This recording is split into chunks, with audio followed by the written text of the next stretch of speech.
For Nicole Watterson, love is not something that happens. It's something you do. It's structure. It's action. It's the alarm clock going off before dawn, the checklist taped to the fridge, the deep breath before another day begins. Where others stumble into affection like sunlight, Nicole builds hers like architecture, measured, precise, unyielding. To her, love has always been a kind of labor, a discipline learned through necessity. She doesn't see herself as a martyr, though maybe she is one in miniature. Every morning, before anyone else wakes, she moves through the house like gravity, unseen but essential. She keeps the current running, the water warm, the family intact. And though she complains, though she groans at the endless repetition of it all, there's a fierce devotion in her fatigue. For Nicole, effort is affection. Care is expressed through control. If she ever stopped holding everything together, she fears it would all fall apart. That fear is what shaped her.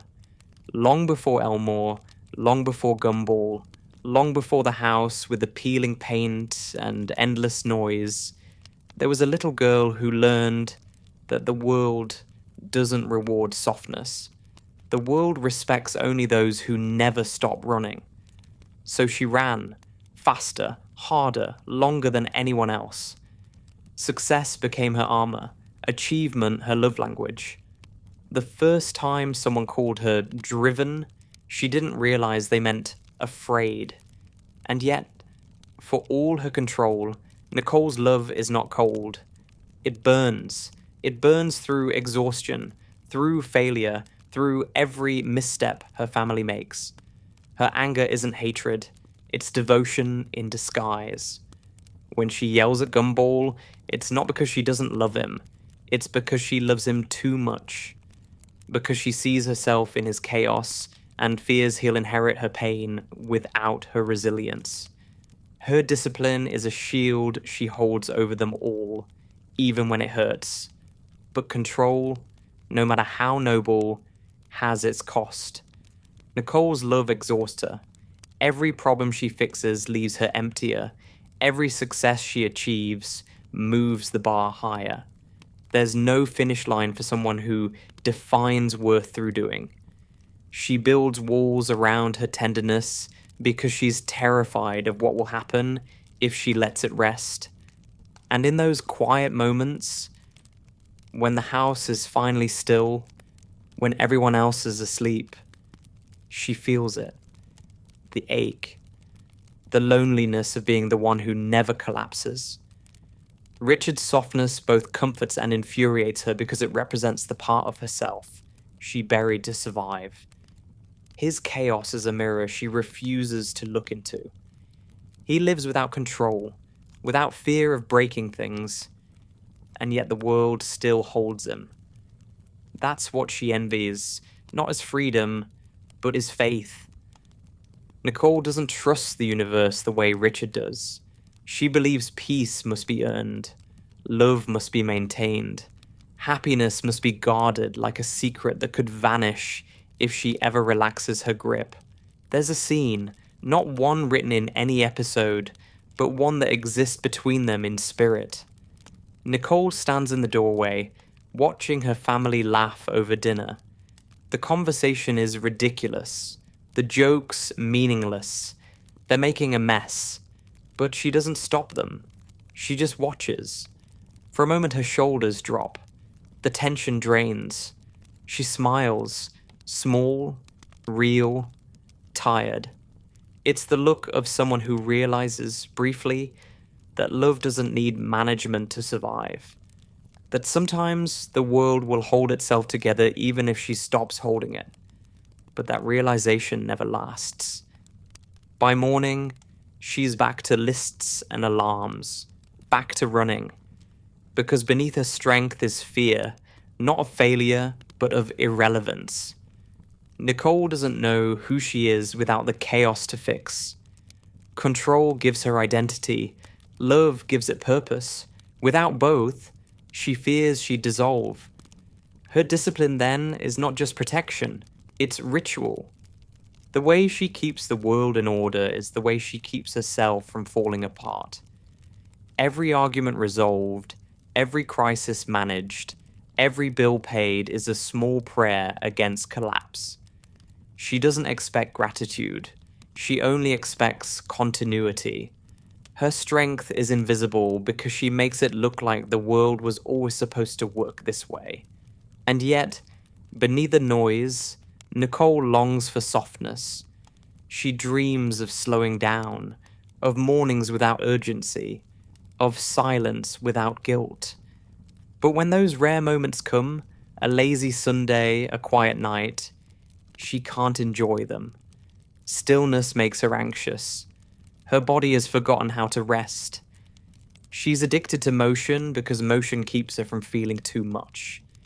If she ever stopped running, all the unspoken things, the regrets, the sadness, the old wounds, might catch up.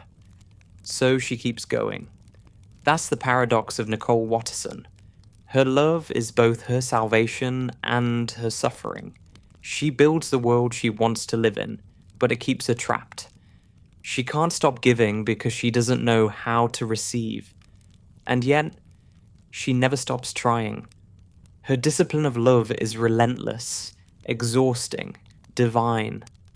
At night, when she finally collapses into bed beside Richard, she doesn't pray for peace. She prays for endurance, for the strength to do it all again tomorrow.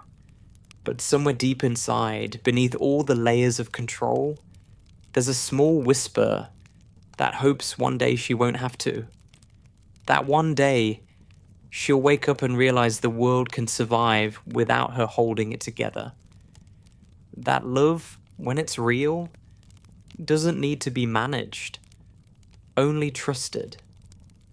And in that fragile thought, Nicole Watterson finds her truest philosophy. That love is not proven by control, but by release. Expectation sits on Nicole Watterson's shoulders like armor she can't remove. She built it herself, piece by piece, forged from every promise she ever made. To her family, to the world, to the frightened version of herself who swore she'd never be powerless again. She wears it even in her sleep. To others it looks like strength. To her, it feels like gravity. Nicole's life is a cycle of proving. Even when no one asks her to, she keeps doing it. She proves that chaos can be managed, that exhaustion can be hidden, that love can look like precision. Somewhere along the way, the difference between responsibility and self-punishment blurred. The expectation isn't external anymore. It's inside her, humming quietly beneath every thought. Don't stop. Don't fail. Don't be like before. That before is the ghost she rarely acknowledges. The past version of herself that dreamed of achievement as salvation, who believed that if she worked hard enough, she could outrun disappointment. That hunger pushed her into excellence, but it also locked her in a perpetual audition for worthiness. Every success became proof that she deserved to exist in peace, if only for a moment. Then the next challenge arrived, and she started again. Expectation shapes how Nicole loves. She measures affection in competence, clean floors, finished homework, paid bills, controlled tempers. When she hugs her children, it's instinct. When she scolds them, it's fear disguised as guidance. She wants them to be strong because she knows how fragile strength really is. Every lecture is a warning to the people she loves not to end up wounded the way she was. Richard confuses her precisely because he doesn't carry that weight. He fails without shame, forgets without guilt, forgives without hesitation. His freedom offends her logic, but comforts her heart. He embodies the possibility that worth doesn't have to be earned. a truth she can't quite believe but desperately wants to. The tension between them isn't just about personality, it's about theology. He believes in grace, she believes in effort, and love between them becomes the bridge between those faiths. There are moments when Nicole's armor cracks, when expectation becomes too heavy even for her spine. The cracks never appear in public. They appear late at night, when the house is silent, when her reflection in the bathroom mirror looks unfamiliar. She touches her face, tracing the lines stress has carved there, and whispers, "I'm trying." It isn't a complaint, it's a reminder, because she knows that no one else will say it for her. Her expectation isn't only about herself, it extends to the world. She expects fairness, logic, reciprocity. When the world fails to deliver those things, and it always does, she feels it as personal betrayal. That's why Elmore drives her mad. Its absurdity mocks her order, but it also teaches her slowly that maybe the world's unpredictability isn't cruelty. Maybe it's an invitation to breathe. Each day with her family, test that idea. Can she love something that refuses to behave? She can, but it costs her. Every act of patience feels like lifting a mountain. Every moment of surrender feels like defeat. And yet she keeps trying.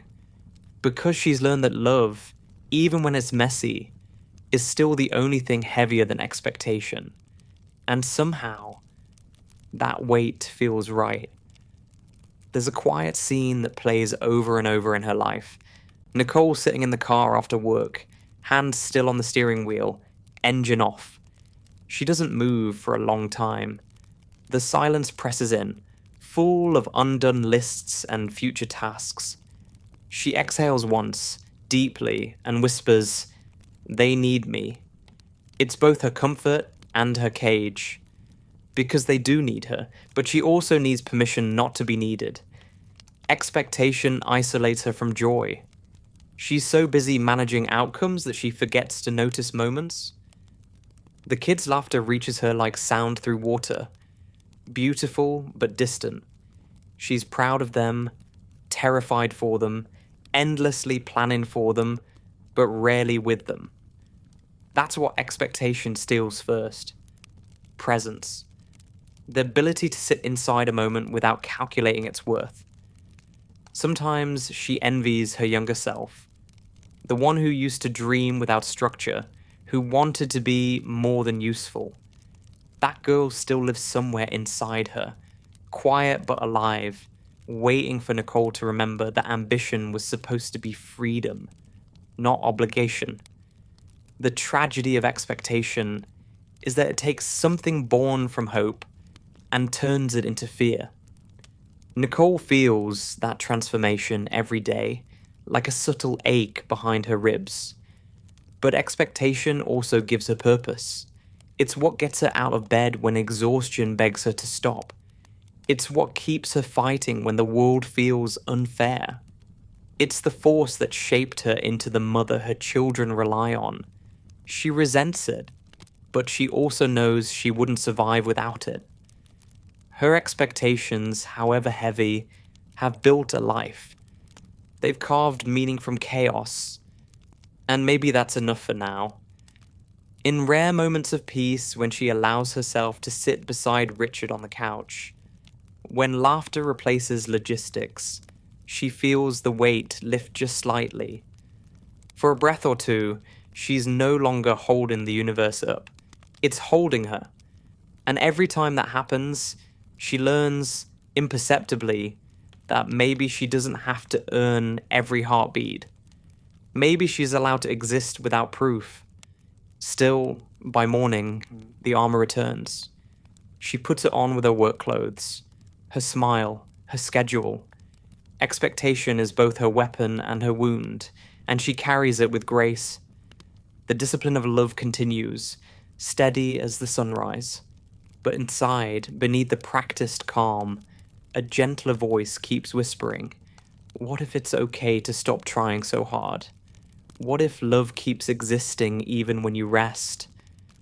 Nicole doesn't have the answer yet, but the fact that she's asking is a beginning.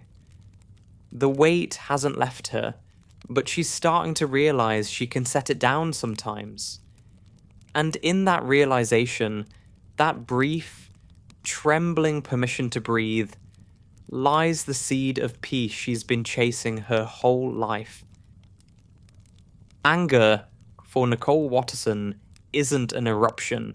It's architecture. It's designed, structured, built out of years of small disappointments and silent fears, held together by the steel of love. To most people, her temper looks sudden, an explosion from nowhere. But it never comes from nowhere. It comes from everywhere, all at once. It comes from holding the world too tightly for too long. Nicole doesn't enjoy her anger. She fears it, even as she depends on it. It's the engine that's kept her moving when exhaustion would have stopped her. It's the fuel that's made her relentless. The spark that keeps her family safe through sheer willpower. Her anger isn't cruelty, it's pressure. The kind that builds when compassion and responsibility collide. Her rage has always been mistaken for control, when really it's a symptom of losing it. Every outburst is her heart trying to communicate what her words never can. I'm scared. I'm tired. I can't do this alone. But the language of anger distorts the message. It turns pleas into commands, love into fury. She shouts not because she hates them, but because she's afraid they won't hear her any other way. In her quietest moments, she knows this. The guilt always follows. After the noise, after the apologies, after the laughter that tries to erase it, she sits in silence and feels the echo. The echo hurts more than the anger itself. It's the sound of someone who wanted to protect but ended up frightening the very people she was protecting. That's the tragedy of Nicole's anger. It comes from love, but love always suffers for it. Her children see different sides of it. Gumball sees it as an obstacle, something to dodge or deflect with humor. Darwin sees it as weather, unpredictable, natural, forgivable. Aeneas sees it as data, cause and effect, manageable through logic. None of them fully understand that their mother's anger isn't about them. It's about the endless tension between who she is and who she's forced to be. Richard, though, understands it better than he lets on. He's seen what happens when she breaks, when the pressure becomes unbearable. He's seen her collapse under her own expectations, sobbing quietly, apologizing to no one in particular. He never tries to fix it. He just sits near her, letting his silence absorb her storm. That's their strange balance. His stillness softens her fury. Her fire keeps his chaos from consuming them both. The architecture of Nicole's anger is complex. It has foundations. Moments from her past when she was told she wasn't enough. When being calm meant being ignored. When being patient meant being overlooked. She learned early that the only way to be heard was to raise her voice. Over time, that lesson turned into instinct. Her anger became her language of survival, but like all structures built from fear, it cracks under its own weight. The more she relies on it, the more it isolates her. No, one sees the sadness inside the strength. They only see the surface, the fury, the perfection, the authority.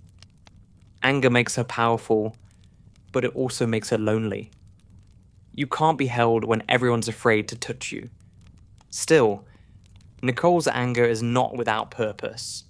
It's part of her moral code, her resistance against a world that demands too much and gives too little. When she fights, it's because she refuses to let life make her small. She's angry not just for herself, but for everyone who's ever been told to be grateful, while breaking under the weight of responsibility. Her anger, in that sense, is sacred. It's proof that she hasn't gone numb. Yet, the danger of living through anger is that it becomes architecture so solid, it leaves no room for vulnerability. Every wall she builds keeps pain out, but also keeps love from getting in. Richard's softness, Gumball's chaos, Darwin's empathy, they all keep knocking on those walls, asking to be let in. And sometimes, when she's too tired to resist, she does. Those are her most human moments. The quiet after the storm when she whispers, "I'm sorry," and means it. Not because she regrets feeling, but because she regrets how she expressed it. There's a scene that repeats itself in spirit throughout her life. She stands in the hallway after shouting, listening to the silence that follows. The kids are in their rooms. Richard's pretending to sleep. She stands there, heart racing, anger already cooling into guilt. She thinks about apologizing, then stops. Not because she doesn't want to, but because she doesn't know how to without unraveling completely. Instead, she cleans. It's how she reclaims control, by organizing what her emotions scattered. The rhythm of her movements becomes a prayer for forgiveness. Anger, for Nicole, isn't just emotion. It's energy. It's her body's way of surviving what her heart can't name. When she's angry, she feels alive, even if it hurts. That's why she can't simply let it go. It's the only emotion she's ever allowed herself to feel fully. Joy feels fleeting, sadness feels dangerous, but anger feels safe because it has direction. It keeps her from falling apart. But over time, she's learning that anger can coexist with gentleness. That she doesn't have to choose between strength and softness. Richard teaches her that in his own clumsy way. So do her children. Every time they forgive her without hesitation, they remind her that love doesn't need to be perfect to be real. Slowly, painfully, she begins to understand that maybe the architecture can be remodeled, not destroyed, just opened. That realization comes quietly, like all important ones do. She's sitting on the couch one evening, everyone asleep except her. The TV flickers soundlessly. The house hums with the kind of stillness that feels fragile. She thinks about the day, about the shouting, the laughter, the fatigue, and for the first time, she doesn't judge herself for any of it. She just feels it.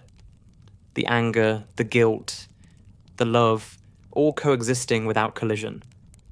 She exhales. The structure holds, but it breathes now. Nicole Watterson's anger is not her flaw. It's her architecture. It's the shape her love takes when she's afraid it won't be enough. But even architecture changes. Walls crumble, windows open, light finds new paths.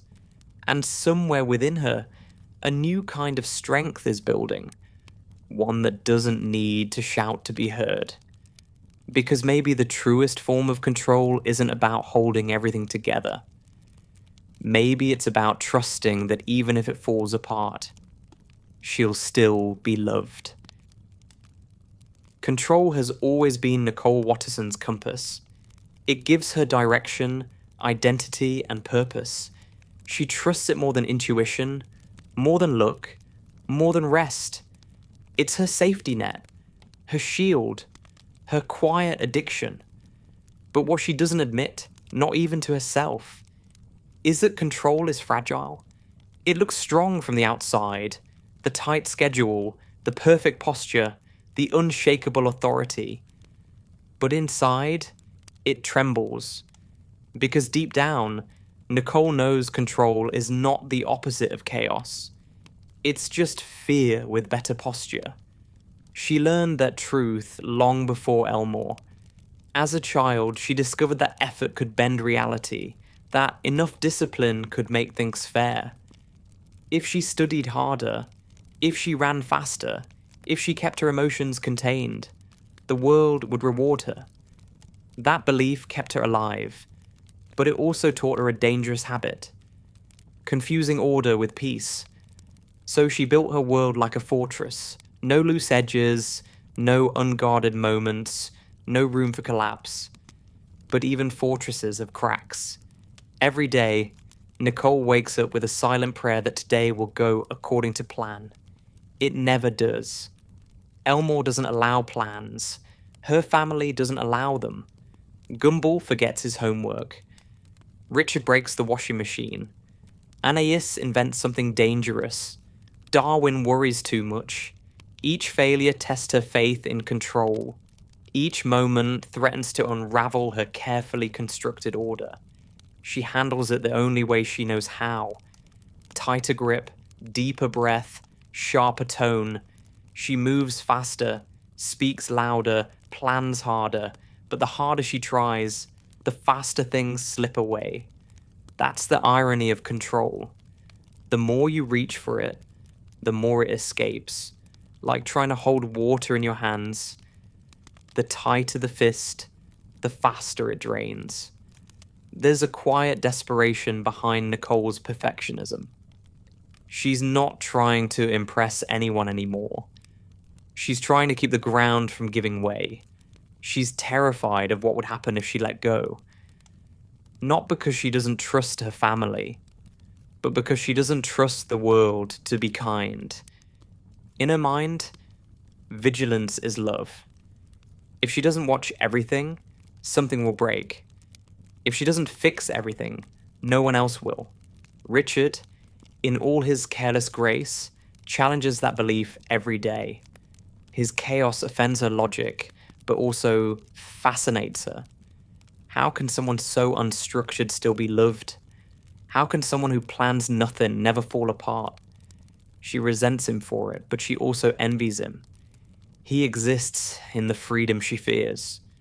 Sometimes, when she's too tired to keep fighting, she catches herself watching him with something like awe.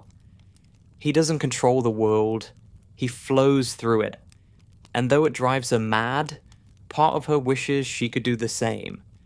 But control is not something you can unlearn easily. It becomes muscle memory. Even in her dreams, Nicole is solving, fixing, managing. The idea of letting go feels like death. As if without structure, she'd simply dissolve into nothing. She doesn't realize that the version of herself she's protecting is already gone, replaced by someone too strong to remember how to rest. Control is fragile because it relies on illusion. It depends on the belief that outcomes can be predicted, that effort guarantees stability. But the world of Gumball mocks that logic at every turn. Reality bends, time resets, logic collapses, and still, Nicole fights for order. Her control becomes an act of defiance, a declaration that love will hold even when physics doesn't. It's heroic, but it's also futile. And maybe that's the point. There's a beauty in the futility. Nicole's control isn't about perfection anymore. It's about devotion. She doesn't control because she's obsessed with rules. She controls because she loves too much to leave things to chance. It's her way of saying, I care. Every command, every correction, every sigh of frustration is a love letter written in discipline. Her control is not the absence of chaos. It's her attempt to love within it. But the cracks are growing. She feels them in small ways, in the fatigue that never leaves, in the anger that comes too fast, in the guilt that lingers too long. Sometimes she wonders if her control is actually breaking her. If all this effort to hold everything together is the very thing keeping her from peace. She won't say it out loud, but she knows. The fortress is shaking. The armor is heavy. The map no longer matches the territory. There's a night that defines this realization. Nicole is working late at the kitchen table. Papers everywhere. The rest of the family asleep. The clock ticks past midnight. Her eyes blur, her hand trembles, and suddenly she stops. Not because she's finished, but because she can't keep pretending she has to be. She leans back, exhales, and for the first time in a long time, lets the mess stay messy. The dishes in the sink, the papers on the floor, the noise in her mind, all of it, unfinished, imperfect, alive. It's not peace, not yet, but it's something close to mercy. The fragility of control is also its beauty, because only when something breaks can you see what it was protecting. Beneath Nicole's control lies the softest heart in the world, terrified of loss, desperate to love well, built from a lifetime of responsibility. Her control is the armor around that heart, and when it cracks, light gets in. Her family doesn't need her perfection. They need her presence. That realization comes slowly, painfully. Each time she lets something slide, a missed deadline, a forgotten errand, a quiet nap in the middle of the day, the world doesn't end. Her love doesn't disappear. The family keeps spinning, messy and loud, but still whole. Slowly she begins to believe that maybe control isn't the same as care. Maybe love doesn't collapse without architecture. Maybe sometimes it grows stronger when left unbuilt. By the end of the day, Nicole still plans, still manages, still pushes. She can't undo decades of habit overnight. But now, there are moments, tiny, fleeting moments, when she lets go. When she sits with Richard and laughs at the absurdity of it all. When she holds her children without lecturing them. When she realizes the universe doesn't need her to keep turning. Those moments are fragile, but they're real.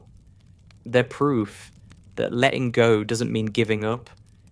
It means trusting that love doesn't need supervision.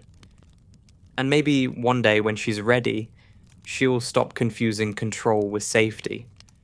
She'll see that the world, even in its chaos, is kind enough to hold her if she lets it. That she doesn't have to keep saving everyone to be worthy of rest. That being strong doesn't mean never falling apart. It means trusting you'll be forgiven when you do. Nicole Watterson's control was never the enemy. It was a love language spoken in the only tongue she knew, but love is fluent in many forms. And one day, she'll learn to speak it softly. Perfection for Nicole Watterson has never been a dream. It's been a survival strategy. She doesn't chase it because she wants to be admired. She chases it because she is terrified of what happens if she stops. Perfection is her way of keeping the noise at bay. The noise of failure, of fear, of the past echoing through her chest. Every straightened line, every organized drawer, every impossible standard is a way of silencing something louder inside her. To anyone else, Nicole's perfection looks like discipline. To her, it feels like defense. She can't rest until the world looks as clean as she wishes her mind did. But perfection is loud. It hums beneath every moment, a constant static of not enough. She wakes to it. She sleeps to it. It's the background music of her life. She tells herself that if she can keep the noise external, keep it in the world, in the chores, in the lists, it won't echo inside her. So she polishes, organizes, refines. The kitchen sparkles, the grades are perfect, the plans are airtight, but the silence never comes. Because the truth she doesn't want to face is that perfection doesn't bring peace. It only replaces one kind of chaos with another. The noise of perfection is subtle, but relentless. It's in the way her heartbeat quickens when something's out of place. In the way her smile tightens when Richard makes a mess. In the way she can't stop scanning for flaws even during moments meant for joy. The noise says, do more, fix this, control that, you're slipping. It never praises. It only warns. She remembers being young, a student, a competitor, a dreamer. Back then, perfection was possibility. It was something she could reach. Each victory silenced the doubt for a while. But the silence never lasted. And each success only made the next failure louder. She learned that perfection is a mirage. Every time she got closer, it moved. But by then, she was addicted to the chase. The noise had become familiar. In Elmore, perfection is impossible. The world itself refuses to follow logic. It's absurd, elastic, unpredictable. It mocks her effort with cartoon defiance. Yet she still tries. She tries because she doesn't know who she is without the striving. Even when the universe bends, she keeps straightening it. Her perfectionism is her rebellion, her way of saying, I will not surrender to nonsense. But that fight takes a toll. Perfection isolates her. It makes her the only adult in a world that refuses to grow up. Richard's innocence frustrates her. Gumball's chaos tests her. The absurdity of Elmore feels personal, like the world itself is conspiring to undo her order. And maybe it is. Maybe the world is trying to teach her that peace doesn't come from perfection. It comes from acceptance. But Nicole has never been good at learning lessons she didn't earn. The noise gets louder in stillness. When she stops moving, the quiet starts speaking. It tells her she's not enough, that her family's laughter will fade if she isn't vigilant, that her worth depends on her usefulness. So she keeps moving. She fills every silence with tasks, every pause with purpose. If she's always busy, the doubt can't catch her, but she knows it's still there, waiting. Richard doesn't hear that noise. He moves through life with an ease that infuriates and amazes her. He doesn't care if things break, if the plan fails, if dinner burns. He lives in the cracks she tries to fill. Sometimes she watches him, eating, laughing, being, and feels something like envy twist in her chest. How can he exist without the noise? How can he find joy in imperfection without fearing collapse? She doesn't know, but part of her wants to learn. There's a moment, rare but real, when the noise quiets. It happens when she's watching her family. Gumball talking too fast, Darwin smiling softly, Richard humming to himself, Anais lost in a book. In those seconds, she feels the world settle, not because it's perfect, but because it's alive.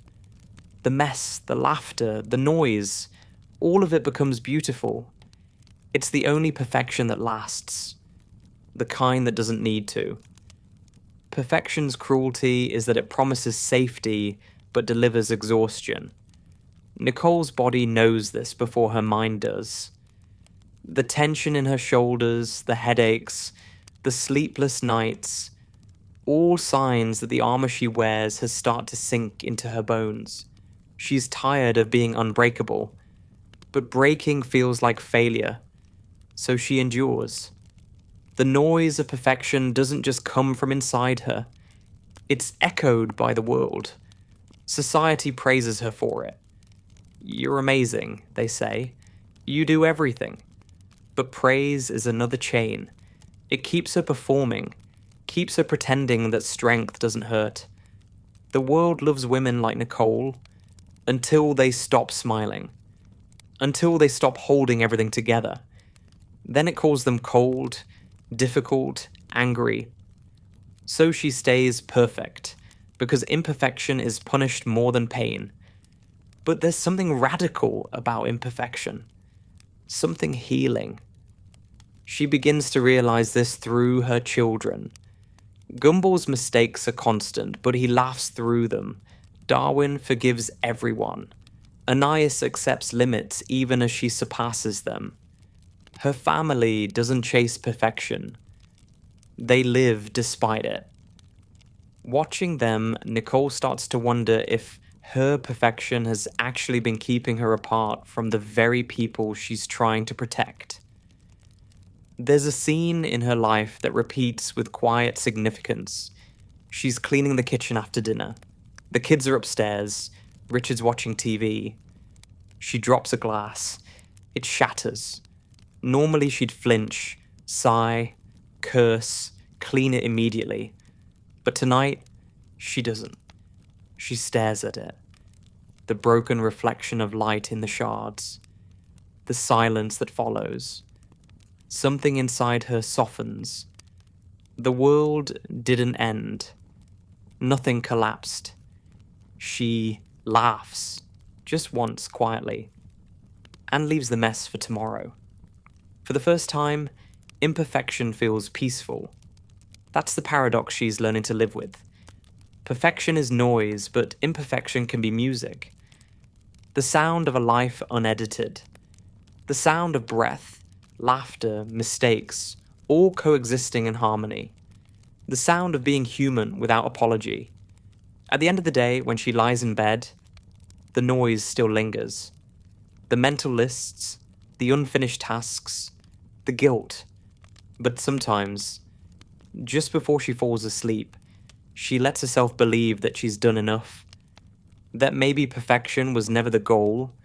Maybe it was the distraction. Maybe peace was what she was searching for all along. Nicole Watterson will never stop trying.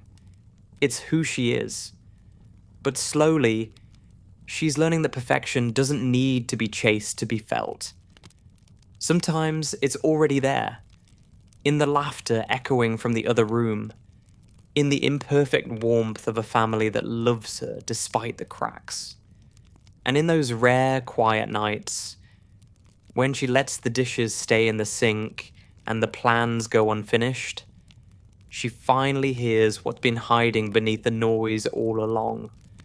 Silence that doesn't demand, only accepts. The kind of silence that feels like love. There are two kinds of battles in Nicole Watterson's life.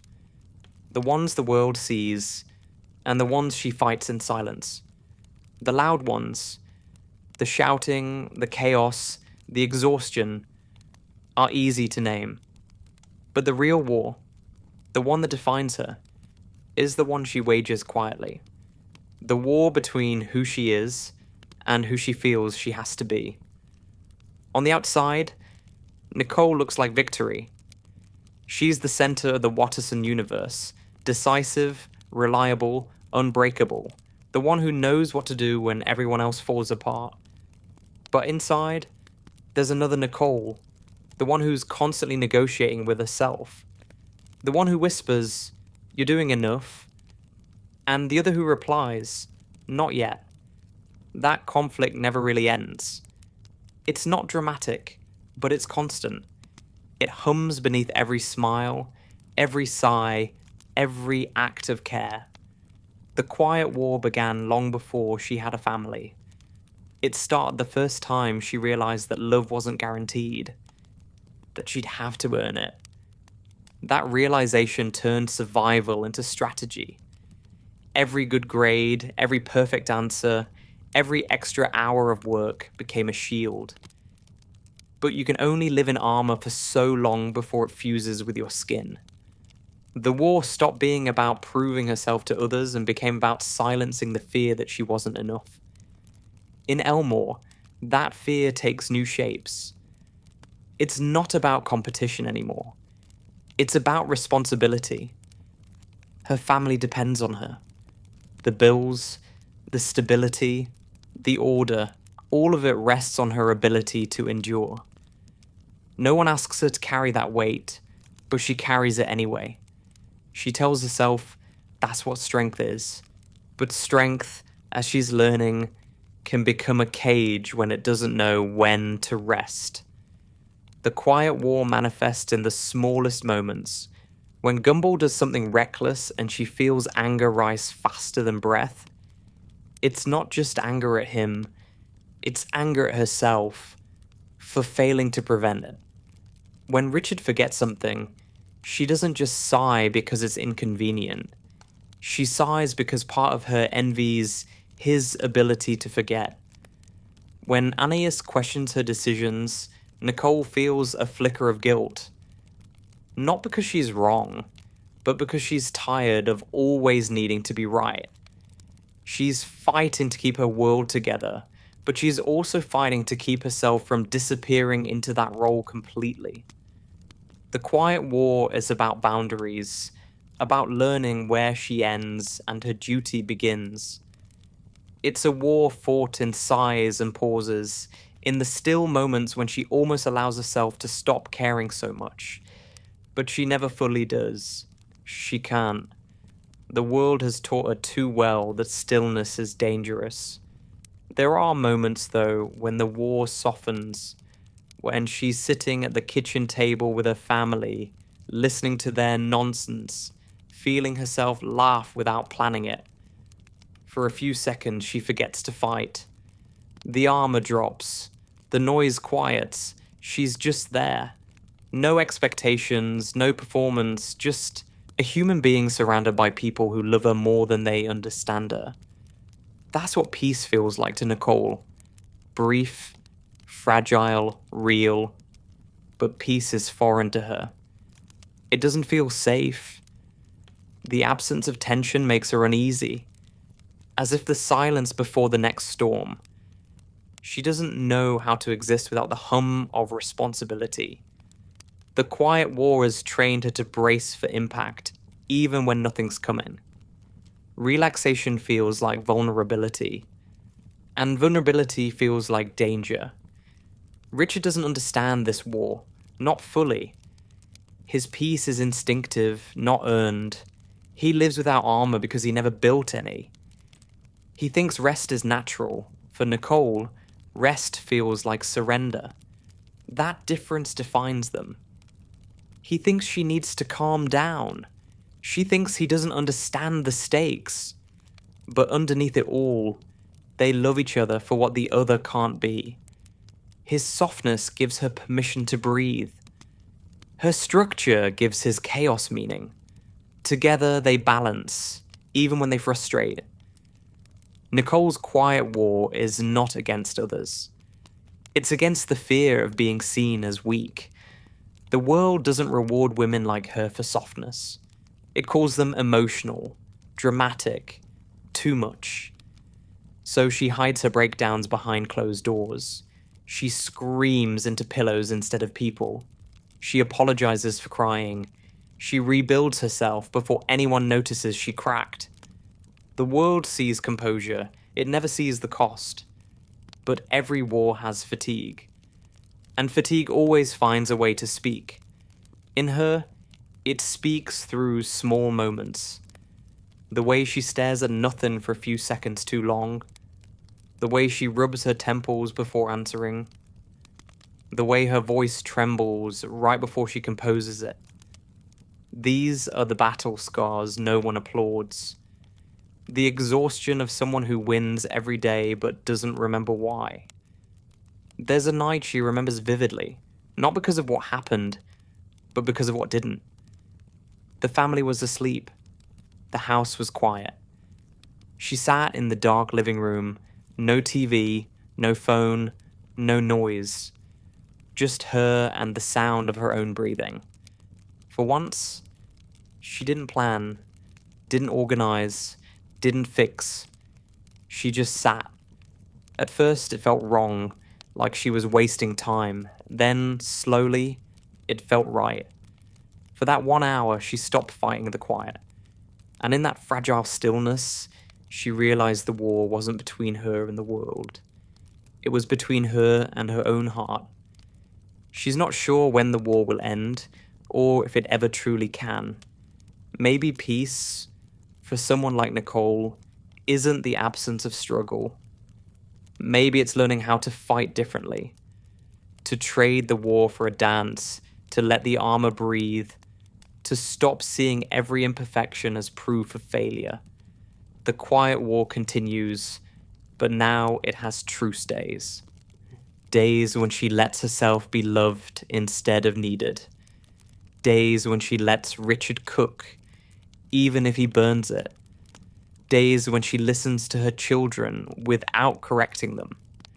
Days when she allows herself to laugh too loud, sleep too long, and not feel guilty for it.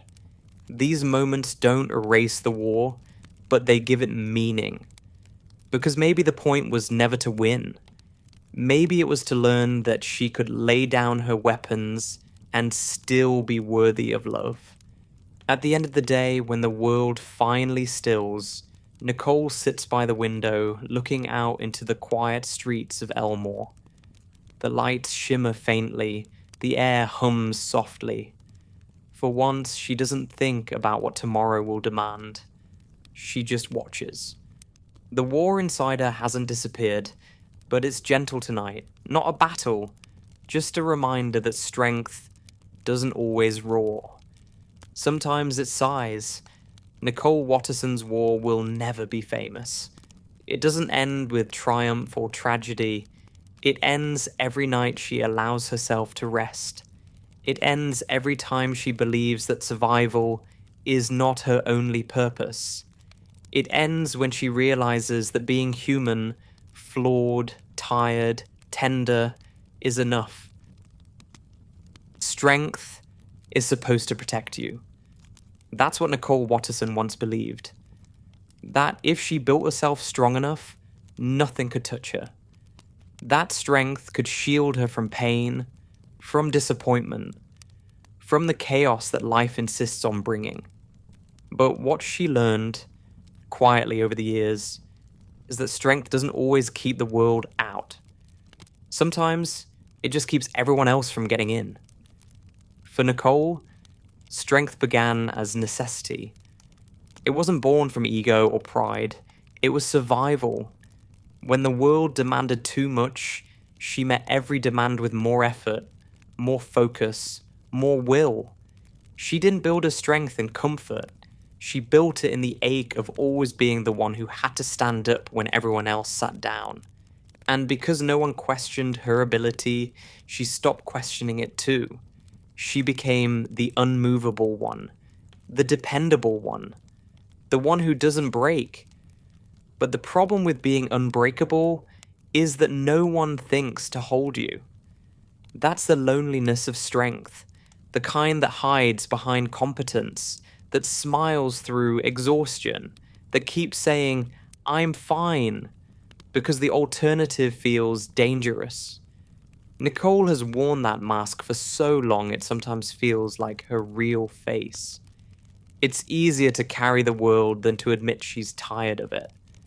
When people look at her, they see capability. They don't see the fatigue humming beneath it. They don't see the small moments, her hand trembling after slamming a door, her eyes wet in the bathroom mirror, the way she lingers in the car before coming home, because she needs just 1 minute of silence before performing strength again. Those are the moments when her armor whispers, "You're alone in this." Richard doesn't always understand the kind of loneliness she feels. His love is simple, unstructured, full of warmth, but it doesn't touch the depth of her solitude. He's always there, but he doesn't always see her. Not really. How could he? Her strength hides the parts that need seeing. He assumes she doesn't need saving because she always saves herself. But even the strongest need witnesses. Someone to see the quiet ache behind the competence. Her children too see her as a constant. To them, she's the wall that never cracks. The one who fixes what's broken, who finds what's lost, who holds when the world shakes. They love her deeply, but they don't realize that every time she holds them, she's trying to remember what it feels like to be held. That's what strength takes away. The chance to be soft without fear. Nicole doesn't resent them for it. If anything, she's proud. She's glad they see her as solid, glad they feel safe because of her. But sometimes, when she's alone in the kitchen after everyone's asleep, she wonders who she would be if she didn't have to be strong all the time. What would it feel like to fall apart without consequence? What would it feel like to be comforted instead of counted on? The thought scares her, but it also stirs something tender. The longing to be seen not as a protector, but as a person. The loneliness of strength isn't loud. It doesn't cry for help. It just sits quietly, like a shadow that never leaves. It lives in her routines, the perfection, the discipline, the constant forward motion. It lives in the way she cuts her own emotions short because there's always something else to do. It lives in her refusal to rest, because rest feels like a crack in the armor. But sometimes that loneliness shows itself in strange ways, in bursts of anger that surprise even her, in moments of deep laughter that border on tears, in the sudden stillness after an argument, when she realizes she wasn't really angry at anyone, she was just lonely. Loneliness disguised as fury, exhaustion disguised as control. It's how her emotions survive in a life too organized to hold them freely. There's a scene, one of those invisible ones that exist between episodes, when Nicole stands at the sink, washing dishes long after dinner. Richard offers to help, but she shakes her head. "It's fine," she says, smiling thinly. He sits nearby, watching her quietly. After a moment, he asks, "Do you ever get tired?" She stops, not because of the question, but because of the gentleness behind it. Her hands still in the water. The sound of the faucet fills the silence. Then she says softly, "Every day." And for the first time, she doesn't say it as a complaint. She says it as a truth. That's the beginning of honesty. The kind that doesn't come with breakdowns or explanations. Just quiet admission. Because the only way to end the loneliness of strength is to stop pretending it doesn't exist. Nicole's strength has always been visible. It's in her voice, her eyes, her movements. But her vulnerability is quiet. And that's what makes it sacred. When she lets herself rest her head on Richard's shoulder, even for a second, the universe shifts. The world doesn't end when she lets go. It softens, and she realizes, slowly, that maybe strength isn't about how much she can carry, but about how willing she is to be carried once in a while. Her children sense it too. As they grow older, they start to understand that their mother's strength came at a cost. They see the fatigue in her eyes, the way her smile sometimes fades too soon. And without words, they begin to give back in small gestures. Anais cleaning without being asked. Gumball sitting quietly next to her when she's tired. Darwin hugging her for no reason. These moments are her reward, not for being perfect, but for being human enough to be loved in return. There's something beautiful in the loneliness of strength once it's named. It stops being isolation and becomes connection. Because everyone, in their own way, knows that feeling of being needed more than known. Nicole just feels it louder. And in recognizing that, she begins to see that her strength doesn't have to isolate her anymore. It can connect her if she allows it to. By the end of the day, when she lies in bed, the weight of strength presses against her chest, heavy but familiar. She turns, looks at Richard, and sees him sleeping peacefully. She smiles faintly. Maybe tomorrow she'll ask for help. Maybe not. But the thought exists now, and that's new. That's something. Because the loneliness of strength doesn't disappear all at once. It fades each time she lets herself be imperfect. It softens every time she says, "I'm tired," without apologizing for it. It heals a little more every time she lets someone hold her hand, even if just for a second. Nicole Watterson's strength will always define her, but it doesn't have to confine her. The same power that built walls can build bridges. The same discipline that guarded her heart can teach her to open it. And one day, maybe not soon, but someday, she'll stop mistaking strength for solitude. She'll realize that the strongest thing she ever did was allow herself to be seen. Guilt, for Nicole Watterson, is not a single emotion. It's a shape, shifting, invisible, but always present. It fills the spaces between her successes, lingers in the silence after her anger, and rests in the corners of every quiet room. It's the shadow of love misunderstood, the echo of effort unseen. It doesn't accuse her. It just waits. Nicole's guilt is never about failure. It's about the impossible distance between what she gives and what she thinks she should have given. Even when she does everything right, when the bills are paid, the house is standing, the family is safe, there's still a whisper that says, "You could have done more." That whisper never shouts. It doesn't need to. It knows she'll listen. She's carried that voice since childhood, when achievement became the price of acceptance. Every A, every victory, every gold star was followed by the same question: what's next? The applause never lasted long enough to erase the fear. And so she built a life on forward motion, mistaking guilt for motivation. She told herself that guilt was proof of conscience, that only careless people felt content. But deep down, she knows guilt isn't the sign of a good heart. It's the tax of a heart that doesn't know how to rest. In Elmore, guilt wears many masks. It looks like irritation when Richard forgets something. It sounds like snapping when Gumball pushes too far. It hides behind sighs, chores, apologies that come too late. But underneath it all is love, a love that never feels like enough. Because how could it? When you love the way Nicole does, completely, fiercely, to the edge of exhaustion, there's no way to measure success. Every imperfection feels like betrayal.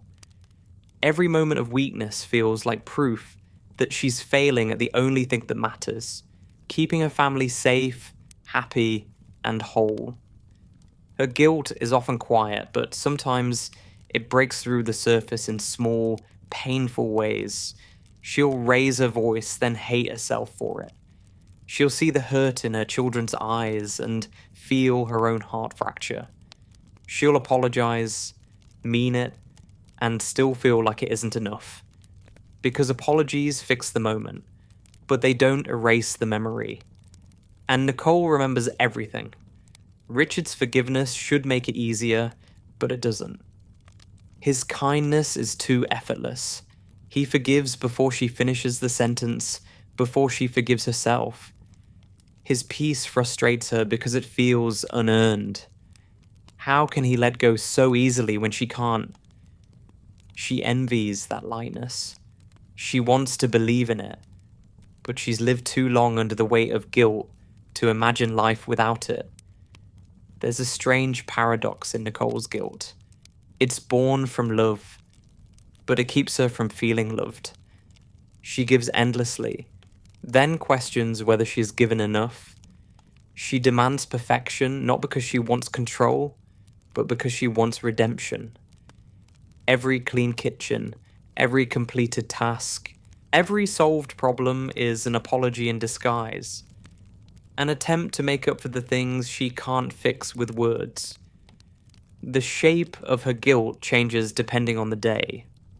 Some days it's sharp, the kind that cuts through laughter, reminding her she forgot something important. Other days it's heavy, a quiet ache that follows her from room to room. Sometimes it's soft, the kind that sits beside her like an old friend, familiar, almost comforting. It's strange how guilt, over time, can become part of who you are. There's a memory she carries, though she never speaks it aloud. It's not one specific moment, but an accumulation of them.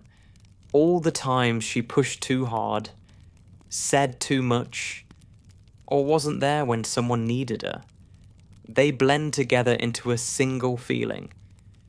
The realization that she can't be everything for everyone. That knowledge hurts more than any failure, because Nicole doesn't know how to love partially. For her, love is all or nothing. And when the all isn't enough, she turns the blame inward. Guilt makes her overcompensate. It makes her say yes when she should rest, fix when she should forgive, plan when she should just listen. It's her reflex, her way of regaining control. The irony is that guilt keeps her from giving what her family truly wants. Not perfection, but presence. They don't need her to fix the world. They just need her to sit in it with them. But guilt doesn't understand stillness. It only understands movement. There's a night, quiet and unremarkable, when she finally sees it. She's standing in the kitchen again, where most of her realizations seem to happen. Staring at the mess after dinner. The kids are upstairs. Richard's asleep on the couch. The house is peaceful in its imperfection. For a moment, she feels the familiar tug, the urge to clean, to fix, to prove something. But then she stops. She leans against the counter, lets the mess stay, and in that pause, she hears her guilt whisper again. You should do more. But instead of listening, she answers, not tonight. It's not defiance. It's forgiveness. For herself. For the world. For every time she mistook exhaustion for failure. That's when guilt starts to lose its shape. It becomes lighter, less defined. It doesn't disappear. It never will. But it becomes something she can hold instead of something that holds her. She starts to see that guilt, at its core, is love with nowhere to go. And if she can learn to forgive herself as easily as she forgives others, maybe that love can finally rest. Her family helps her without realizing it. Richard's optimism teaches her that mistakes don't ruin love. Gumball's chaos teaches her that imperfection can be joy. Darwin's empathy teaches her that kindness doesn't require explanation. Anais' intelligence reminds her that control isn't the same as care. Every day, through them, Nicole is being shown the truth she's spent her whole life resisting. That love doesn't need to be flawless to be real. The shape of guilt will always be part of her. It's what made her disciplined, driven, compassionate. But it doesn't have to define her. It doesn't have to drown out everything else. It can coexist with laughter, with rest, with softness. Because guilt, when transformed, becomes awareness. A reminder of how much she cares. At the end of the day, when the lights go out, Nicole lies awake for a moment before sleep. The guilt is still there, quiet but familiar. She doesn't fight it anymore. She lets it settle beside her like an old companion, knowing it doesn't mean she's failed. It just means she's human. And in that stillness, surrounded by the sounds of her family breathing, dreaming, alive, she finally forgives herself for not being perfect. She closes her eyes and smiles softly. The world doesn't need her to atone. It just needs her to rest. Because even guilt, when loved gently enough, loses its edges. Failure. It's the word Nicole Watterson fears most, the one she's spent her whole life trying to outrun. But the truth is, failure has followed her like a shadow. Not because she keeps falling short, but because she's never allowed herself to see what failure really is. To her, it's not an event. It's a reflection. A mirror she avoids looking into because she's afraid of who might be staring back. For most of her life, Nicole's relationship with failure has been absolute. You either succeed or you don't. You either keep the world together or you let it fall apart. There's no middle ground, no grey area. It's a mindset that's kept her sharp, but never at peace. Because when everything is a test, life becomes homework that never ends. She learned that early. In childhood, every misstep carried weight, every imperfection, a warning. Mistakes weren't opportunities, they were threats. They meant being left behind, being forgotten, being unloved. So she trained herself to equate worth with success. She became fast, brilliant, unstoppable, not because she wanted to be, but because she was terrified not to be. Her victories, even as an adult, are still echoes of that frightened child running from failure's shadow. Now, as a mother, that fear has changed shape. It's not about her anymore.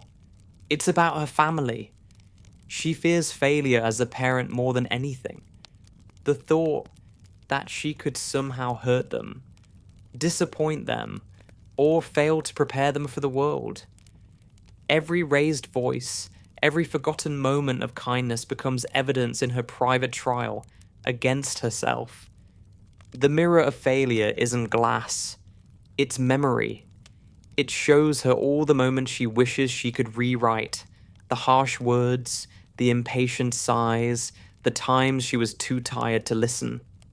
It distorts them, stretching small mistakes into patterns, convincing her they define her. She knows rationally that no one can be perfect. But guilt doesn't speak the language of reason. It speaks in images. It shows her the face of someone who's trying her best and tells her it's not enough. Richard never sees failure the way she does. To him, it's a joke, an accident, a detour. He fails constantly and still wakes up smiling. That's what both frustrates and fascinates her. He doesn't just recover from failure, he forgets it. And Nicole can't understand that kind of freedom. She holds onto every mistake like evidence, as if collecting proof of her own unworthiness. Richard lets them go because he knows they don't matter. She keeps them because she believes they do. There's an unspoken truth about failure that Nicole has yet to accept. That is part of love. Every meaningful connection includes moments of disappointment, of imperfection, of falling short. But in her mind, love is something to protect from those things. She doesn't realize that love only becomes real when it survives them. That's what Richard and the kids keep teaching her without knowing it. That love doesn't need to be flawless to last. Still, she can't help but measure. When she looks around at her family, she sees evidence of her effort and the gaps she can't fill. Richard's simplicity, Gumball's impulsiveness, Darwin's sensitivity, Anais' independence. She wonders which parts of them are her successes and which are her failures. She forgets that they're not results. They're people. They're growing, learning, living, not in spite of her, but because of her. There's a scene that plays often in her heart, one that's never been shown, but always exists. She's sitting in the car after a particularly hard day. Hands on the steering wheel, engine off. She's failed at something. Maybe a work project, maybe patience. It doesn't matter what. The feeling is the same. Her eyes burn, but she doesn't cry. She just stares forward, replaying everything she could have done differently. Then, from the house, she hears laughter. Richard's laugh, the kids' laughter, life continuing without her. And in that sound, something shifts. For a moment, failure doesn't feel like an ending. It feels like proof that the world keeps turning, even when she stumbles. That realization doesn't erase her pain, but it softens it. Because maybe failure isn't evidence of weakness. Maybe it's evidence of effort. It means she's still trying. Still caring, still human. The mirror of failure doesn't lie, but it doesn't tell the whole truth either. It shows her the cracks, but not the light shining through them. It reflects the moments she broke, not the moments she rebuilt. For years, she's mistaken reflection for definition. She's let her mistakes become her story, instead of just her chapters. When she finally begins to look deeper, she sees something new. Every failure she's ever had, every lost temper, every missed opportunity, every night she went to bed regretting her own humanity, all of it has made her softer, more compassionate, more real. It's what allows her to understand her family, to love them without illusion. Her failures are the map of her growth, drawn in the ink of effort. Gumball, in his chaotic way, helps her see this. His failures are endless, spectacular, and somehow beautiful. He fails with such sincerity that it becomes art. Watching him, Nicole sees a version of herself unafraid to look foolish. It frustrates her, yes, but it also frees her. Because if he can keep laughing after falling down, maybe she can too. Darwin teaches her that failure isn't something to fix. It's something to understand. Anais teaches her that mistakes are the cost of discovery. And Richard teaches her that even the biggest failures can become stories you laugh about later. Her family, without trying, has been redefining failure in front of her this entire time. The mirror of failure will always exist. It doesn't go away when she forgives herself. It's part of who she is, a reminder of how deeply she cares. But over time, it changes shape. It stops showing only the cracks and starts showing the reflection of a woman who never gave up, even when she wanted to. Who failed, yes, but never stopped loving. Never stopped trying. At night, when Nicole looks at her reflection, in the window, in the mirror, in the quiet spaces where the day catches up to her, she no longer looks for perfection. She looks for proof of life. The tired eyes, the faint lines, the softness that comes from trying too hard for too long, they're not evidence of failure.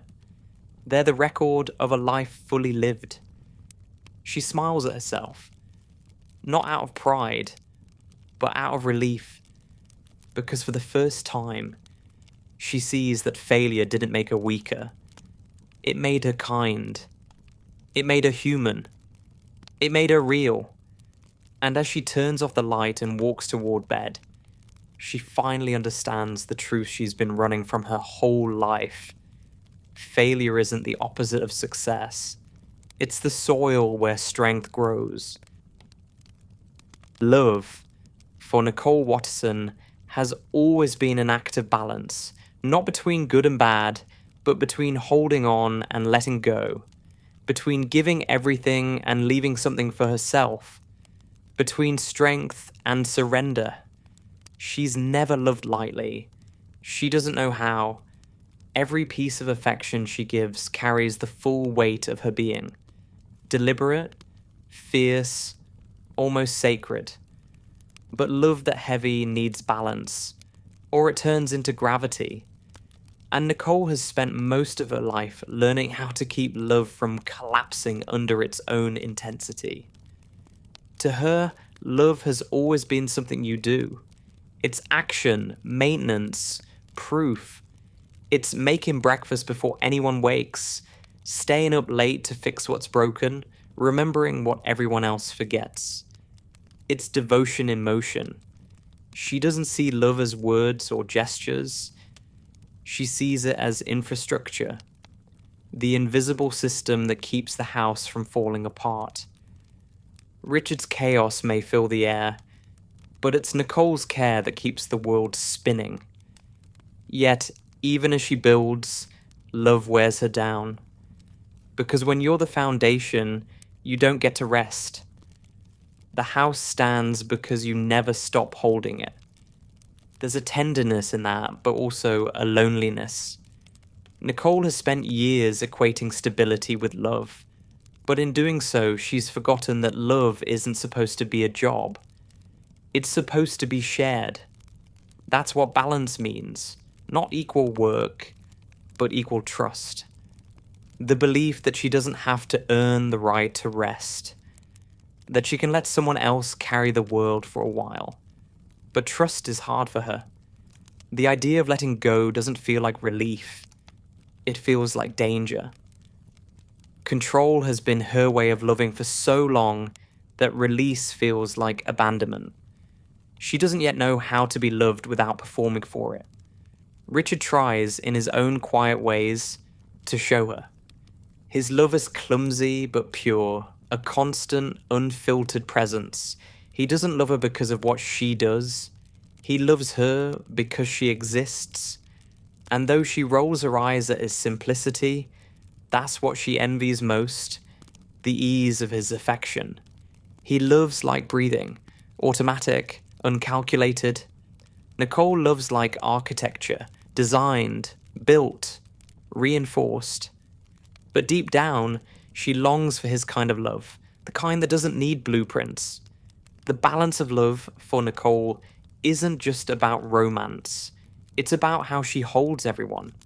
Each of her children demands a different version of her heart. Gumball tests her patience but reminds her how to laugh. Darwin restores her faith in gentleness.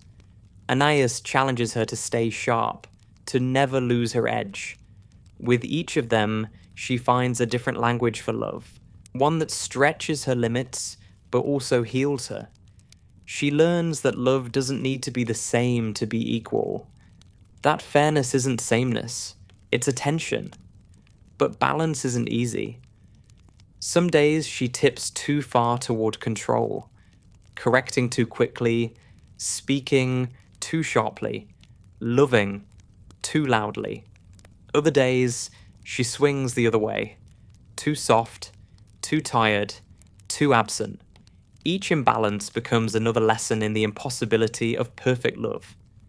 She wants to give her family stability, but she forgets that love itself is movement. Not a line to hold, but a rhythm to follow. There's a moment, small but luminous, that captures this truth. It's evening. The house is messy. Dinner's unfinished. The kids are laughing too loudly at something that doesn't make sense. Richard's telling a story that keeps changing halfway through.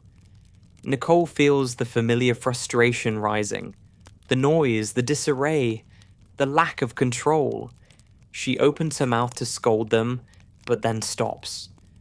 Something inside her softens. She looks around, at the faces, the light, the absurdity, and realizes that this chaos is balance. It's the world moving without her having to hold it. She laughs instead. A real laugh. The kind that doesn't sound like release, but recognition. The table shakes. The kids stare in surprise. Richard beams. The moment passes, but something changes. For once, she doesn't feel like she's failing by letting things be. She feels free. That's the paradox of love for Nicole. The more she tries to control it, the smaller it becomes. The more she trusts it to exist without her intervention, the larger it grows. Love, she's learning, doesn't need structure to survive. It just needs space. It needs her not to build walls, but to leave doors open. In the quiet hours, when everyone else is asleep, she thinks about that. About how love has been both her fuel and her burden. It's what drives her to wake up every morning and what keeps her awake every night. It's what makes her proud and what breaks her heart. Love, for her, has always been sacred because it's fragile. But maybe that fragility isn't a flaw. Maybe it's what makes it real. The balance of love is not about perfection. It's about endurance. The willingness to keep showing up, even when you get it wrong. Nicole's love is full of flaws. It's impatient, anxious, demanding. But it's also steady, protective, radiant. It holds more forgiveness than she gives herself credit for. And that forgiveness is where the balance begins to shift. Her children will never see all the ways she loves them. The invisible acts, the constant calculations, the quiet sacrifices. But they'll feel it. In the warmth of their home, in the safety of her voice, in the certainty that no matter what happens, she'll be there. That's what love means to her. Not the grand gestures, but the persistence. The everyday effort to make sure the world keeps working, even when she's breaking. And slowly, she's learning that she doesn't have to do it alone. Love, when balanced, isn't about halves. It's about wholeness. It's about two imperfect forces meeting in the middle, holding each other up. Richard's softness, Gumball's chaos, Darwin's empathy, Aeneas's logic. All of it converges around her, completing the circle she's been trying to hold by herself. The family doesn't need her to be their foundation anymore. They just need her to stand with them. At night, when she finally lies down beside Richard, she feels the weight of the day. Not as burden, but as warmth. She's still tired, but it's a gentler kind of tired. The kind that comes from giving and receiving in equal measure. She reaches over, takes his hand, and feels something shift inside her. The balance has found her, quietly, without ceremony. Because love, when it's real, doesn't demand perfection or power. It just asks for presence. And for the first time in a long time, Nicole isn't balancing it. She's resting in it. Rest has always felt like a foreign language to Nicole Watterson. Something she admires when others speak it fluently, but cannot bring herself to understand. For most of her life, rest has looked like weakness dressed in comfort. Something the unprepared do. Something the careless get to earn by failing to care as much as she does. To stop moving feels wrong, unnatural, as if the universe itself might collapse the moment she lets go. But even the strongest engines burn out. Even the most disciplined hearts need to soften. Nicole has always known the truth intellectually, but she's never allowed herself to live it. Because rest, for her, isn't about sleep. It's about trust. The belief that the world will keep spinning even when she's not pushing it forward. The art of rest, then, is not something Nicole practices. It's something she's learning, slowly, painfully. Through exhaustion, she can't hide anymore. Her days are built on motion, every second filled. Even silence is productive, a chance to plan, to anticipate, to fix. She rests only when her body forces her to, when sleep hits her like surrender. And even then, her mind keeps running. Every unchecked box, every forgotten task, every minor imperfection loops endlessly in her thoughts. Her rest is rarely peace, it's just a quieter form of work. There's a kind of guilt that comes with stillness, the voice that whispers, "You haven't earned this." She hears it when she sits down, when she closes her eyes, when she dares to breathe without purpose. It's the sound of years spent equating rest with irresponsibility. She knows it's irrational. She knows even heroes sleep. But she doesn't feel it. Her worth has always been tied to doing, not being. Richard, of course, rests easily, effortlessly. His peace infuriates her at times. How he can nap in the middle of the day. How he can smile through unfinished chores. How he can sit in chaos and call it contentment. But beneath the irritation lies envy. He trusts the world in a way she never could. He trusts that everything broken will eventually fix itself, or that maybe it doesn't need fixing at all. And while Nicole doesn't say it, sometimes she wishes she could believe that too. Her body has been trying to teach her what her mind refuses to learn. The headaches, the tension, the heaviness behind her eyes, all signals, small pleas for mercy. But Nicole doesn't listen until she asks to, until the body says no more, until even her strength starts to shake. And in those moments, she's forced into rest, not by choice, but by necessity. Yet there's something sacred about those forced pauses. In them, she remembers herself. The version of her that isn't defined by output or order. The one who used to dream without deadlines. The one who could sit in sunlight without checking the clock. That version is still there, beneath the exhaustion, waiting patiently for her to return. Rest, she's learning, isn't passive. It's active care. It's a decision to value your existence even when you're not performing. It's rebellion against the voice that says you're only as worthy as your effort. It's the courage to say, I've done enough for today. There's a moment, rare and quiet, that captures this new awareness. It's early morning. The house is still. The world hasn't started demanding yet. Nicole wakes before her alarm, out of habit, but instead of getting up, she stays. She listens. To Richard's breathing, to the faint hum of the fridge, to the birds outside the window. The day waits for her, and for once, she lets it. She doesn't move. She doesn't plan. She just exists.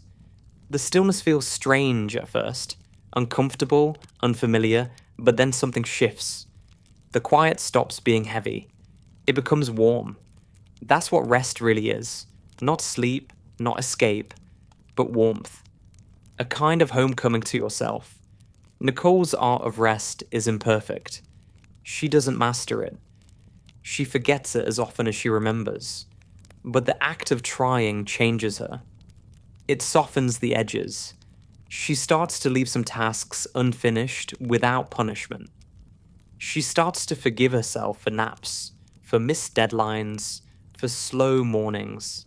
She even learns to sit beside Richard and not correct his every move. She lets the world wobble without rushing to fix it. And the miracle is, it keeps spinning anyway. Her children notice before she does. Gumball jokes that she's getting soft.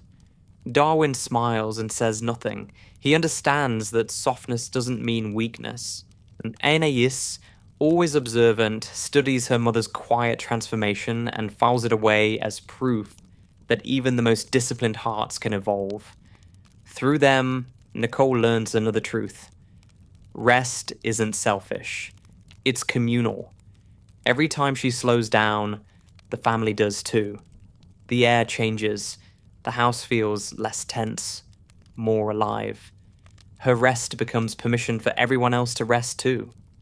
Because love, in its purest form, is reciprocal stillness. The comfort of knowing you don't have to perform to belong. Rest, for Nicole, becomes not the opposite of work, but the continuation of love. It's what gives her the strength to keep caring without breaking. It's how she learns to love herself the way she loves others, unconditionally, imperfectly, patiently. There's a scene, quiet and fleeting, that sums it all up. It's night. The kids are asleep. Richard's on the couch, snoring softly. The TV hums faintly in the background. Nicole sits beside him, blanket wrapped around her shoulders. She's not thinking about tomorrow. She's not worrying about what's undone. She's just there, in the hum of the present, in the peace she's always chased but never trusted. She looks around, takes a slow breath, and lets herself feel what she's been running from all this time. Contentment. Not joy, not triumph, just quiet, steady contentment. The kind that doesn't need an audience, The kind that finally feels earned not through effort, but through letting go. That's the art of rest. Learning to stop without fearing collapse. Learning that the world and her family will still love her when she isn't holding everything together. Learning that stillness isn't surrender, it's faith. When she finally goes to bed that night, she doesn't fall asleep out of exhaustion. She falls asleep out of peace.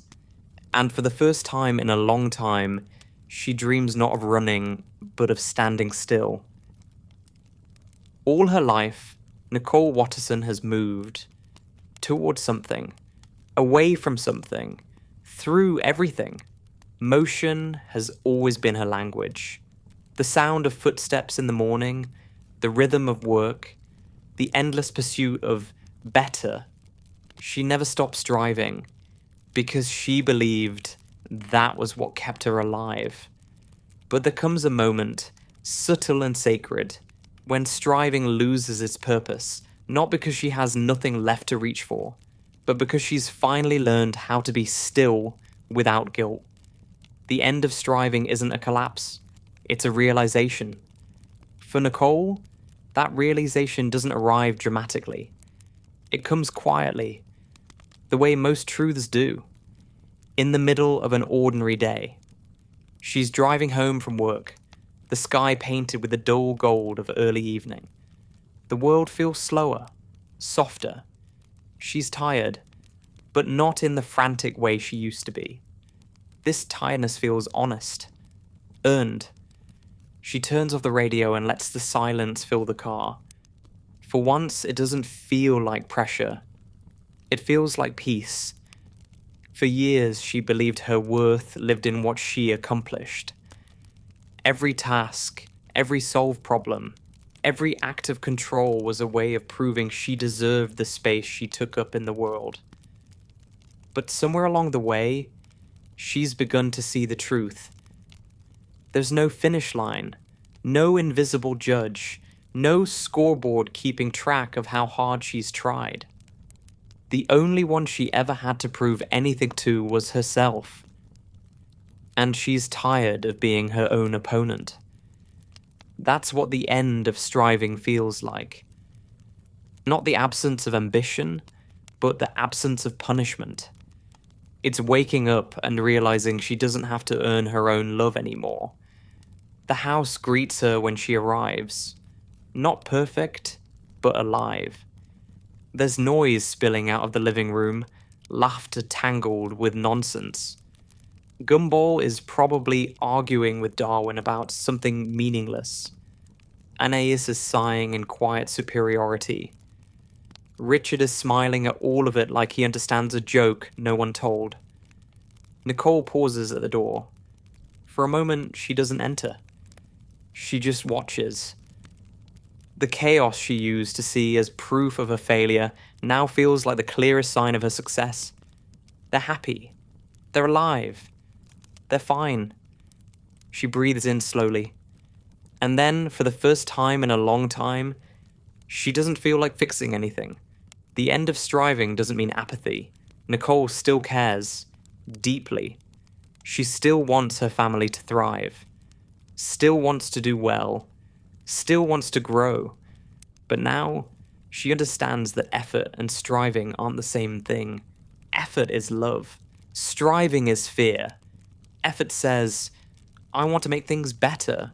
Striving says, things aren't good enough unless I make them perfect. And she's finally learned to stop confusing the two. Her family taught her this without meaning to. Richard, with his unwavering simplicity. Darwin, with his quiet wisdom. Anais, with her endless curiosity. And Gumball, with his unbreakable joy. Each of them embodies a truth Nicole had forgotten. That life doesn't have to be mastered to be meaningful. That chaos isn't failure. That love, left unpolished, still shines. The end of striving feels like learning to listen again. To herself, to the world, to silence. It feels like waking up on a Sunday and not rushing to fill the day. It feels like letting the dishes wait until morning. It feels like laughing even when the problem isn't solved. It feels like forgiveness. Forgiveness for every time she was too hard on herself. For every time she measured her worth in productivity. For every moment she forgot that love was enough. There's a quiet scene that defines this new chapter of her life. It's nighttime again, always nighttime, because that's when truth feels closest. The house is asleep. The air hums with the stillness of things finally settled. Nicole walks to the window and looks out at Elmore. Absurd, unpredictable, beautiful. The streetlights shimmer against the glass. She sees her reflection, but it looks different now. Softer. Kinder. The eyes that once burned with exhaustion now carry something gentler. The quiet confidence of someone who no longer needs to outrun herself. She smiles at that reflection. Not the forced smile she's used to, but the real one, small and private. The kind that says, I'm here. And that's enough. That's the end of striving. Not a finish line, but a homecoming. Nicole still has her moments, of course. The old habits don't vanish, they just loosen. Sometimes she still overworks, still snaps, still forgets that the world won't end if she rests. But now she catches herself. She pauses, she breathes, and in those breaths, she finds grace. Grace, that's the word she never had before. The opposite of striving. Grace doesn't demand. It allows. It forgives. It accepts the mess, the noise, the failure, the love, all of it, unmeasured. In that grace, Nicole discovers something she never expected. She's not just surviving anymore. She's living. She's laughing without needing a reason. She's loving without keeping score. She's existing without apology. And it's enough. The world around her hasn't changed. Elmore is still ridiculous. Her family's still chaotic. Life's still unpredictable. But she's changed. The same moments that once sent her spiraling now make her smile. The same flaws that once felt unbearable now feel human. Because the end of striving isn't about conquering the world. It's about learning that you don't have to. There's one last image, the one that lingers like a final line in a poem. Nicole sitting on the porch, cup of tea in hand, dawn breaking quietly over Elmore. The world waking slowly, imperfectly. She doesn't rush it. She just watches. Her hands are still. Her heart is calm. For once, there's no plan forming, no task waiting. There's only the simple awareness that everything, herself included, is exactly as it should be. Nicole Watterson spent a lifetime chasing peace through effort. But in the end, she found it in stillness. The world didn't need her perfection. It only needed her presence. And as the first light touches her face, she finally understands peace was never waiting at the end of striving. It was waiting at the end of resistance. It was always here,